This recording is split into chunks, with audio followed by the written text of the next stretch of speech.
Everybody in the world is now a programmer. This is the miracle. This is the miracle of artificial intelligence. I think this shows that there is raising awareness about prompt engineering and the impact that you can have in your organization or your team if you just know better how to work with AI tools. Hey guys, should you still learn to code in 2025, or is AI anyway going to take all of our developer jobs?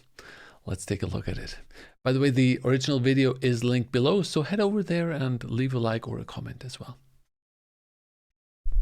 All right, let's get into it. Jensen Huang, co-founder and CEO of NVIDIA, the company that is at the heart of AI revolution, recently made a comment about what kids should learn in the future. And let me spoil it to you, it's not computer science or programming. I'm going to say something. I found this hard to believe because it gives you so much computer science and programming as well. It gives you so much in terms of learning how to structure a process, how to build a process. I think it's still a very important, or it's going to be a very important thing in the future as well. So. Something, and it's going to sound completely opposite of what people feel. You probably recall over the course of the last 10 years, 15 years, almost everybody who sits on a stage like this would tell you it is vital that your children learn computer science. Everybody should learn how to program. And in fact, it's almost... I don't like these terms of everybody should do this, all kids should do this. I still think this should be helpful for people and for kids as well. But it always depends on the talents, right? So almost exactly the opposite. It is our job to create computing technology such that nobody has to program. Jarvis, you up? And that the programming language is human. At Symphmines, a full-service AI agency where I'm a co-founder, we're in a close relationship with NVIDIA. And later... I think this sounds a lot like future stuff, right? Having it code or do the coding without us actually telling it. Like, I still feel like this is a bit of this is a dream that we have. Like, we see this with ChatGPT. ChatGPT can write code, but very often it takes longer to actually create the prompt of telling it what to do than actually coding it down yourself. So, I don't know. In this video, I will include a clip of what Jensen said people should study, which is also in alignment why we're expanding our team with people like Amy Zolotov, who comes from healthcare. Collectively, we trained and taught close to 20,000 people at this point, from people at all ages and walks of life who subscribe to my channel, to the amazing teams at the companies like General Electronics and Kraft Heinz. Plus, we've been developing AI educational material both for universities like Stanford or Yeshiva, all the way to developing courses on Uplimit. I think this shows that there is raising awareness about prompt engineering and the impact that you can have in your organization or your team if you just know better how to work with AI tools. And I understand that when a girl on the internet says that prompting is the new programming language, that's one thing. But I'm really happy to see that more people kind of receive a message when it is NVIDIA CEO. Yeah, but like, it doesn't matter who says it. You have to try it out yourself, right? I know right now this is the time where AI is at a point where it's only going to get better, right? It's only going to get better. It's only going to get stronger. On a stage at the World Government Summit, saying it out loud. Everybody in the world is now a programmer. This is the miracle. This is the miracle of artificial intelligence. Yeah, but no. Like, I have done so much trial and error stuff with Gen AI lately. It's just annoying. And not everybody's a programmer. And especially for larger things, I want to see this happen, but I don't know when or how this is going to happen, especially for larger projects. These small snippets of code, yes, they can do that, but then anyway, somebody has to maintain it at the end then. So if nobody understands what has been created, who's going to maintain it? The AI? Like, everybody who's worked with prompt and prompt engineering. For the very first time, we have closed the gap the technology divide has been completely closed. And this is the reason why so many people can engage artificial intelligence. It is the reason why every single government, every single industrial conference, every single company is talking about artificial intelligence today. Because for the very first time, you can imagine everybody in your company being a technologist. This is a tremendous time for all of you to realize that the technology divide has been closed. I hope more.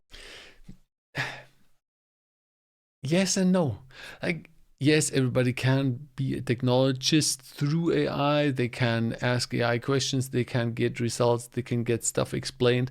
But if you have the proper knowledge, you have the proper education, this will help you get to a result faster. This will help you understand faster what ChatGPT or any other thing is telling you. This will help you make better prompts, basically ask better questions.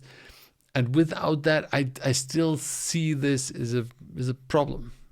Like, without that, it's going to be difficult. More people and businesses will take it as a wake-up call and start looking at this quite seriously. Also to realize that to engage AI is a lot easier now than at any time in the history of computing. It is vital that we upskill everyone. As for 90%, Yes. So for, like, I know people use this for writing emails and sending them to people where they previously would have written emails. They now create a small prompt, create me an email, put this in there, and then blah, blah, blah, it's going to send out the email and other people are going to read it.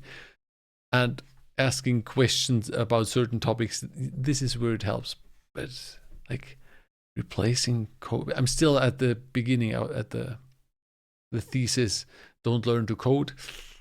of people, prompting is going to just become easier and easier. And there is a good reason for that. It's because of smart AI engineers and prompt engineers working in the background optimizing that chat interface, so that a few vague words can be taken, processed by a way bigger and more extensive prompt, or the whole separate AI model, by the way. All that optimization gets combined into the final prompt and sent to the AI model. Therefore, you get these amazing outcomes like DALL-E 3 or Copilot. It starts with a prompt from you in an app. Copilot pre-processes the prompt through an approach called grounding. Put simply, grounding improves the quality of the prompt, so you get answers that are relevant and actionable. One of the most important parts of grounding is making a call to the Microsoft Graph to retrieve your business content and context. Copilot combines this user data from the graph with other inputs to improve the prompt. Yes, through basically having more background in you, right? So you need to, it needs to have your data. This is where this can get tricky, right?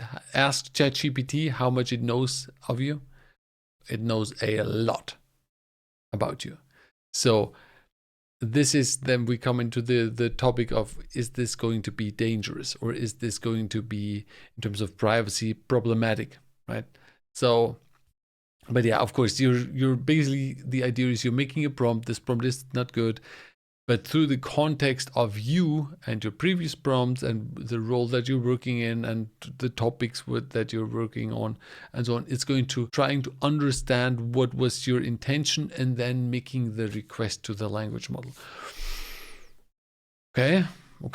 Then sends that modified prompt to the LLM. Copilot takes the response from the LLM and post-processes it. This post-processing includes additional grounding calls to the graph, responsible AI checks, security, compliance, and privacy reviews, and command generation. Finally, Copilot sends a response to the user and commands back to the apps. You see, it's interesting. So it has multiple stages. It's not like, it's not going directly to the, let's go back. It's not going directly to the language model. It's first basically getting enriched, getting optimized, then it's going to go to the language model. Language model is going to retrieve or going to return a response. This response is going to manage optimized in terms of, like you said, security, compliance, and then it's going to go to you actually. I mean, it's interesting. So it's not a simple thing, but this here is the big problem, right? This here is the big problem. This maybe not so much this here. It's the same thing with retrieval augmented generation apps, where this part here actually then enriching the data set, retrieving the right data to then feed to the LLM model additional to your chat, that is a big problem. Copilot sends a response to the user and commands back to the apps. It's awesome if you're not specific and you are just really exploring, but it also takes away some controls, because sometimes these chatbots get so optimized that it gets horribly hilarious. Gemini from Google went viral for absolutely wrong reasons, refusing to generate white people and over-optimizing for inclusivity and, could say stereotypes, but kind of phenomenalism, but it became stereotypical. Yeah, that's always the case with AI, right? It depends on what you train it with and how you optimize it. Right? If you make mistakes there, you're going to have these silly outputs. And that is always the case. Right? And now combine this with retrieving the wrong background information or not the right background information. So you make a prompt, it's trying to understand your prompt, trying to improve it, but it improves it the wrong way and then sends it to the LLM that has been optimized in the wrong way, and then you're going to get a result that you don't want. And then you start again, and then you start again, and then you start again. And that can be super, super frustrating.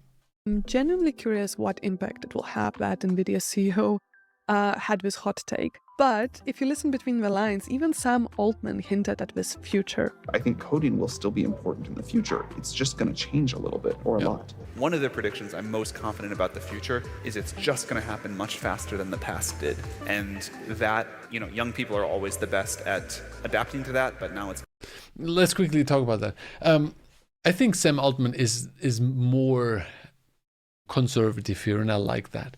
Coding is still going to be important, right? We can't expect AI to do everything in a long time, but it's going to change through the use of AI. Of course, it's going to change. Everybody knows this. If it's software development or if it's something that I'm working in data engineering, yes, of course, that is the case.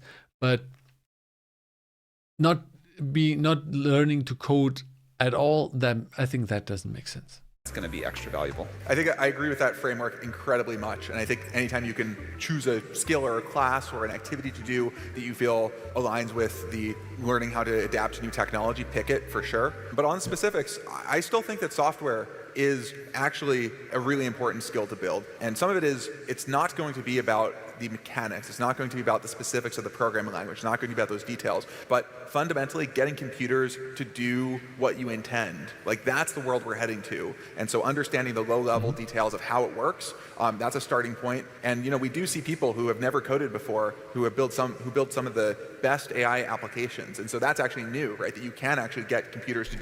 I would like to see some examples here, because this sounds like a empty phrase. I like to see some examples. Do things without having to do it in this contort yourself to the machine. As it is right now, anyone can work with AI. Anybody can instruct AI. Can you imagine that a couple years ago, this ability to interact with AI models was available only to researchers and actual developers? And just because it's available to everybody and it's getting easier, doesn't mean that people use it in the best way possible or the most effectively. The way I like to think about this stuff is like a spectrum. On one side, you have oh my God, prompt engineering is the only thing you need to know. On the other spectrum is oh, it doesn't matter, programming is going to be still there and it's a solid skill. And yeah, it's somewhere in the middle. It's somewhere going to be where you're using both, and not just Jensen is on this one side where he says, on this side here where he says, you don't need it. Sam Altman is more here in the way of it's going to be still important, but differently. I think that is important understanding. In our team, the way we like to look at things is a bit more leveled. Yes, prompt engineering is important. That also is going to change. If you think about in a term of 10 years, if we all walk with the Neuralink chips in our head. This morning, Elon Musk announcing that for the first time, his company Neuralink has implanted a brain chip in a human. Everything kind of changed again. And after the statement from Jensen, on the whole other spectrum, there's going to be a group of people who are okay, programmers, they are not valued, they are not important, don't study computer science and stuff like that. And I think that's also wrong, because programming and computer science as hands-on skill is one thing, but what it teaches people is problem solving. And that being able to create a process. And that's what she puts it really well here. Solve a problem. And problem solving is one of the most important things in any job. If it's a carpenter, if it's a somebody who's working on machines in some kind of an industry, a car mechanic, a software developer, a data engineer, solving problems, that is the big thing. That is the most important thing. And if you can get kids to start solving problems, then that is a big thing. That is a hard skill, which won't get obsolete anytime soon. And I want to say never, but we also said that creativity is probably going to be the last affected by AI, which turned out completely opposite. So anyway. Yes and no. I mean, really, what type of creativity are we creating here very often, right? We're giving it a prompt and then it's going to create an image, but all these images look alike. It's nothing, you immediately see that it's AI generated. It's not at a level where you could think, okay, a human created this. So I know, again, it's the worst as ever going to be right now at a stage, but I think this is also a broad thing. To be the last affected by AI, which... And these skills that are not going to be affected is something where you work with your hands. So as it's something where you create something physical, something tangible. This is something that is very important for people to understand as well, right? These jobs where people were saying, you are this and that, and they were basically lower level jobs. These are the things that are going to matter. Turned out completely opposite. So anyway, taking apart being in the middle, educate yourself about prompt engineering, how to use AI, how it works, what are ethical uses of that. But if you're able to also learn about computer science and how computers work in general, develop deeper problem solving and critical thinking really skills with programming, that is not going to hurt you. Like I myself, I talk about prompt engineering, but I also decided to take CS50 course to kind of bridge the gap I have when it comes down to programming. Funny thing that a month ago, before Jensen's video came out, I made a video where I said that domain expertise is going to be extremely important when using AI tools. And here's one universal truth when it comes to prompting. You, as a user... People are underestimating domain knowledge, domain experience a lot. It's a very important thing that you understand, okay, what's going on? What is this used for? How is this? And I'm looking through the lens of a data engineer. How is this? Where does this data come from? What does it include? What is going to happen with the data? And sometimes having the physical things in mind, the physical connections, the mathematics behind it, especially for data scientists who are creating models and doing data analysis. The actual domain knowledge is super important. Have to have domain expertise and use specific language to condition the AI model and steer its responses to the right direction. Because if you know your stuff very well, not only you will be able to explain it well and make clear instructions, but you will also be able to detect hallucinations. The countries, the people that understand how to solve a domain problem in digital biology or in education of young people or in manufacturing or in farming, those people who understand domain expertise now can utilize technology that is readily available to you. You now have a computer that will do what you tell it to do, to help automate your work, to amplify your productivity, to make you more efficient. And so the domain knowledge is the big thing.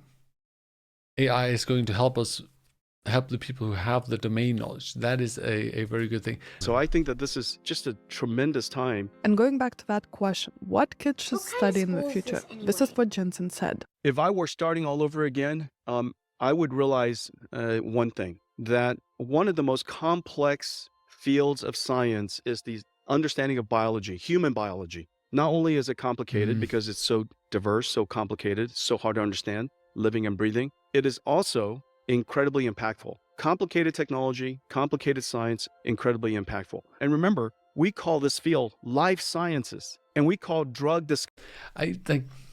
I think this is a bit black and white here, right? Not everybody likes this. Me as an engineer, I would not care about this. I know this is an important thing, but telling the kids they have to go into biology and learn biology and then get into life sciences. Discovery, as if you wander around the universe and all of a sudden, hey, look what I discovered. Nobody in computer science, nobody in computers, and nobody in the traditional industries that are very large today, nobody says car discovery. We don't say computer discovery. We don't say software discovery. We don't go home and say, hey, honey, look what I found today. This piece of software. We call it engineering. And engineering. Of course, engineering. And that, for me, that speaks to me. I always wanted to be an engineer, so. Every single year, our computer science, our software becomes better and better than the year before. Every single year, our chips get better. Every single year, our infrastructure gets better. However, life sciences is sporadic. If I were to do it over again right now, I would realize that the technology to turn life science to life engineering is upon us. And that digital biology will be a field of engineering, not a field of science. It will continue to have science, of course, but not a field just of science in the future. And so I hope that this is going to start a whole generation. The Albert Einstein College of Medicine will be tuition-free. Of people who enjoy working with proteins and chemicals and enzymes and materials, and they're engineering these amazing things that are more energy efficient, that are lighter weight, that are stronger, that are more sustainable. All of these inventions in the future are going to be part of engineering, not scientific discovery. Okay. It sounds interesting. It sounds like a good way. Let's see what the future brings in this case. I don't know. Let me know in the comments what you think. If studying is not applicable to you and you want to get into AI or learn how to use it, my recommendation to you is to start exploring together with other people so you can exchange ideas and tools. There are so many resources online that you can definitely dive into. There's also a lot of noise. And what I learned from my co-founder Joe, who is an educator from his background, that there is a lot of science how humans learn. And this is why we really enjoy the partnership with Uplimits, because one thing, it's live. You have accountability, you have to do real projects for your work, for your business, for yourself. And then there is the whole peer community as well. Make sure to check out the Uplimit courses we have for image, for data analytics. We have AI and ChatGPT for everyone, and also the advanced course. Yeah, and we are working on many, many more. Normally, I would tell you to go watch another video of mine so that algorithm is happy. But actually, this time, we really want to ask you a question. How do you feel about the whole programming, prompt engineering, where you stand? What has been your experience and journey in 2023? And what is your approach in 2024? And as always, thank you for watching and sticking around. I've been going through some personal stuff, but I want to make a promise that I will be uploading videos more consistently. So if you are new on this channel, it would mean a lot if you would subscribe. All right. Nice video. Yeah, I think, of course, we should not look at it as black and white, like you should not learn to code versus you need code.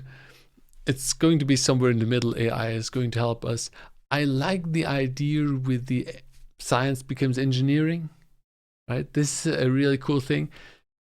Is AI there yet? No.